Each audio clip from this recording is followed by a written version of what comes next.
Well, hello, church family.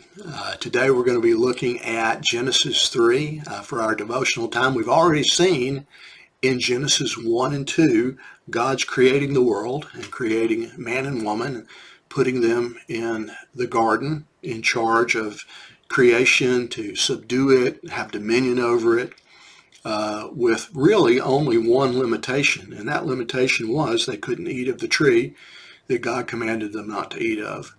And God simply said, without any other explanation that we have, just in the day you eat of that, you will die. He made it very, very simple for them.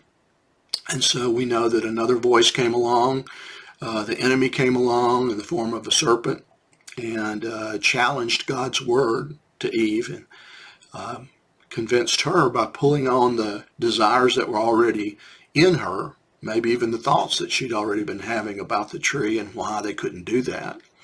I always think about a story that a Bible teacher friend of mine told about his son's birthday party when he was very young and had all the little boys of the neighborhood over, and they released him in the backyard to play, and he did an experiment. And he said, now you boys, you go ahead and you play anywhere in the yard you want to, but you see that flower bed right there?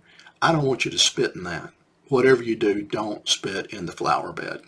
And so you know what happened. I mean, you know that eventually, and he watched this from the window happen, the boys came over and looked, and eventually one spit, and then they all spit in the flower bed. And there's something about limits that the human resists, and there's still a lot of that around today. I'm afraid I see it in myself all the time, and I need to go back to God to be rescued from that over and over. And thankfully he does that. And so as you consider this chapter today, think about how dependence on God is such a blessing and such a safety and rescue that we could let him lead us and grow us, and we could become his student and in learning what is good in the world to do.